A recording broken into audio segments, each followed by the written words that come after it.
Un RPG au tour par tour dans un monde gangster avec des invocations de homards géants, des coups spéciaux de businessman et un héros qui cite Dragon Quest comme s'il parlait de la Bible. Non, c'est pas un rêve, c'est Yakuza Like a Dragon. Et ce jeu, c'est une gifle cosmique dans la mâchoire de tout ce que vous pensiez savoir sur le jeu vidéo. Le premier choc vient du gameplay. Si tu viens pour du beat'em up classique, détrompe-toi. Ici, on est dans du RPG tour par tour, oui, t'as bien entendu. Un système à la Final Fantasy avec job, statistiques, tour.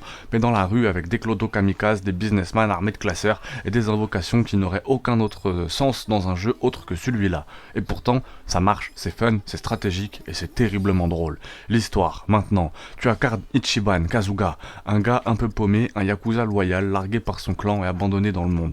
Mais Ichiban, c'est pas juste un voyou, c'est un héros de JRPG dans un monde réaliste, et ça c'est fou. Il voit sa vie comme une quête épique, avec des alliés, des quêtes secondaires farfelues, et des boss en costard-cravate. Et ça fonctionne, ce mec tu t'y attaches. Il est touchant, sincère, con comme un balai, mais tu veux qu'il réussisse, tu veux l'accompagner jusqu'au bout.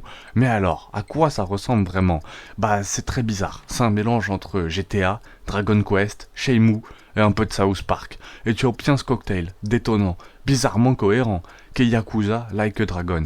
Y a rien d'autre qui lui ressemble à part les autres jeux Yakuza. Et encore, graphiquement, Yokohama est superbe. C'est pas du AAA façon Red Dead Redemption 2, mais les rues fourmillent de vie, de couleurs, de personnages tous plus cinglés les uns que les autres. Et la mise en scène est complètement folle, parfois ultra sérieuse, presque dramatique, et 30 secondes plus tard, tu files un job de danseur disco à ton tank humain. Ce jeu, c'est un grand écart permanent entre le sérieux et l'absurde. Et ça, c'est du génie pur. Et la musique. Entre les musiques épiques des combats, les thèmes jazzy de ville, les BO d'invocation qui frisent le ridicule, chaque morceau te plonge dans un univers qui n'a pas peur de se moquer lui-même, tout en t'offrant un spectacle de qualité. En résumé, les points forts, ce système de combat au tour par tour, fun et original, ces personnages tellement attachants, une histoire prenante, vraiment entre humour débile et drame poignant, l'univers Yakuza, mais sous acide, et ces mini-jeux, ces mini-jeux, gestion d'entreprise, karting, quiz cinéma.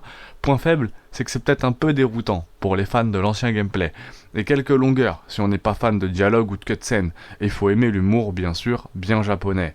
Vraiment, Yakuza Like a Dragon, c'est un pari risqué, qui aurait pu s'écraser comme une pizza froide, mais qui atterrit comme une météorite en plein cœur de ton cœur de joueur. Barré, audacieux, profondément humain, le genre de jeu qui ne se contente pas de te divertir.